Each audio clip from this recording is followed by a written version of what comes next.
All right, well, we've got Stefan's car on the dyno. We got Baderbuilt in the background working on an Evo in the parking lot. We'll get more to that later, but we're gonna do this one right now. This one's got some good stuff in it.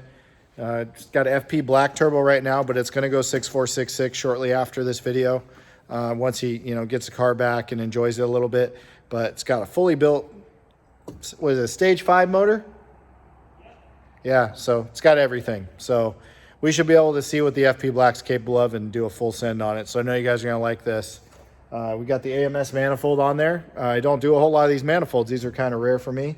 So I'm gonna get to tune a little bit on this manifold today. I think I've only done like maybe 2 of these ever. So this will be like the 3rd one. But yeah, it's got a lot of pretty parts in it. Looks great. Bader did a great job under the hood. Looks like Ranch Built did some fabrication here. I've never seen FP Black in the stock location with an inlet that goes under like that to a cob box. That's pretty cool. Good job, guys. So I'm gonna get started on this and get tuning on it. And we're gonna do pump gas first, as always, and then we're gonna put E85 in it and we're gonna full send it and see what it'll make. So here we go.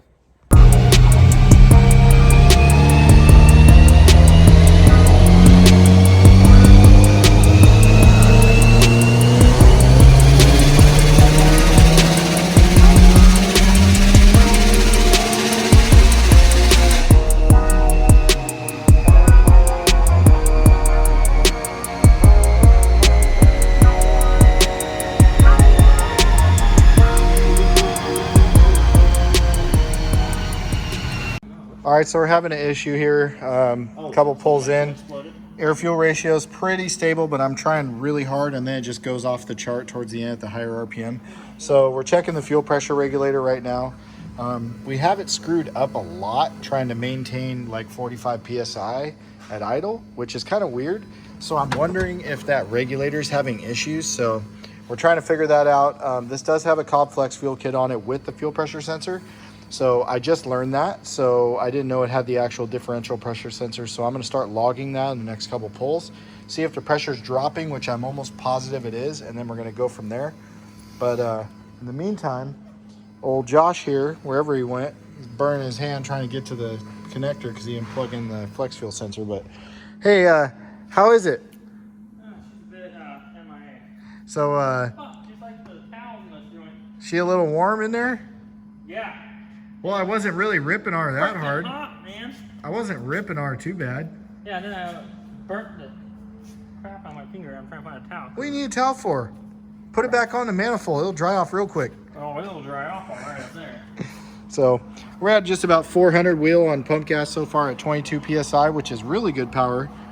We just need to get this air fuel under control. All right, we got the fuel pressure sensor hooked up. So now we got fuel pressure on here.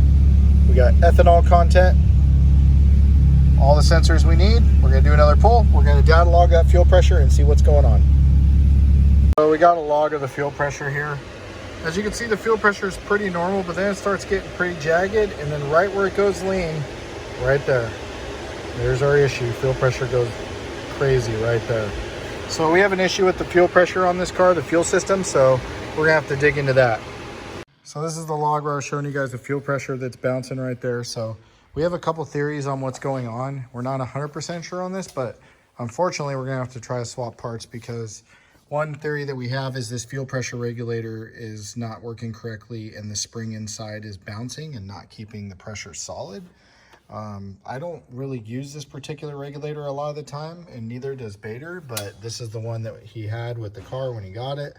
So they went ahead and used it, but we have a feeling that might be the issue. So we're gonna try to do is see if we have a regulator that we can swap out real quick on the car, because I've spent a lot of time trying to tune around this issue, and I know where my VE table is and where I'm at with the car. There's something wrong. So we doubt it's the radium setup. It's all brand new double pumper, Walbro 450s in tank. So we highly doubt that that's the issue. That system's usually pretty bomb proof, but we're gonna try to see if we can troubleshoot this regulator and then see if we can get past it. All right, so we got the tester regulator on. We're just kind of sitting there temporarily. We're gonna put this thing back together. Hopefully that fixes the problem. So we're gonna do some more pulls here in a second. I hope. We all hope. It's late. and we need this thing to be dialed.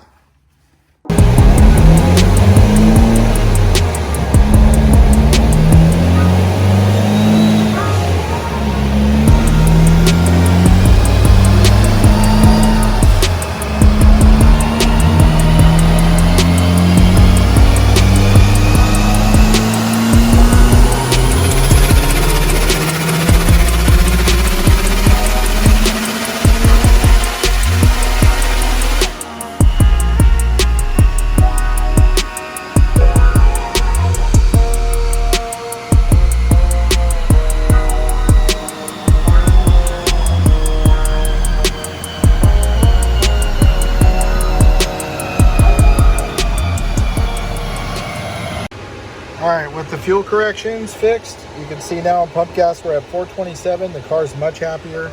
This is at 22 PSI on the FP Black.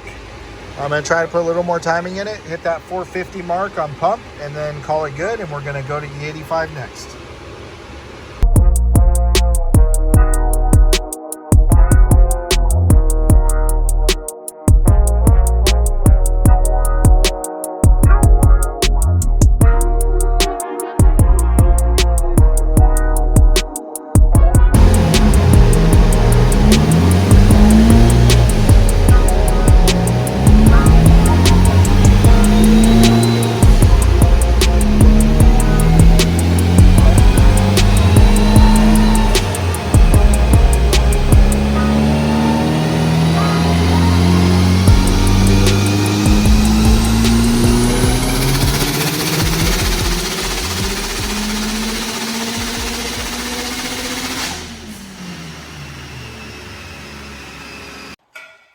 All right, so we just got done with this one. We finally got the E85 map done and did really good.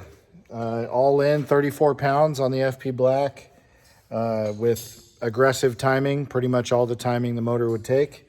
We did, let's see if I can flip this around here for you guys. We did 553.8 wheel horsepower, 469.9 wheel torque. Very happy with those numbers, and yeah, I'm thoroughly impressed. The Black did great. This car does have a lot of supporting mods, though. I mean, it has, you know, the best engine, the best heads, the best cams. It's got everything. So those parts definitely helped us today and played a role in this. This is the most power I've ever seen FP Black make on this dyno, but I've never had an equivalent engine or mod list to go with it. So it's cool to see what it can do. I tried pushing it, you know, a little bit more. It just didn't really seem like it wanted much more. It was starting to nose over up top, but either way, great numbers. He's going to be very happy. I know you're happy. Yeah, I'm actually really happy with it. Yeah, so this car, though, we're going to do an update later on.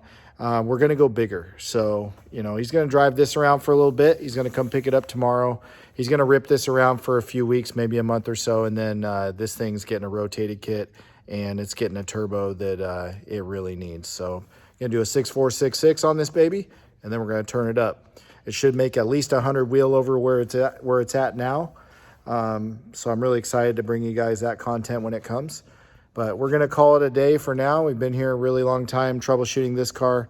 We didn't get to the Evo today like we wanted to, but we're going to come back tomorrow and we're going to do the Evo, and we're going to see what the Evo can make. So I know he's excited for that. At least we got a fresh start. I mean, it's ready. Yeah. We already down through all the stuff we wanted to do to it, and I'm sure we're going to have our own issues to fight with on that one. Yep. The big numbers never come easy, do they? No, that's our only fight. All right, guys. Well, we're going to go to bed. I'll see you later.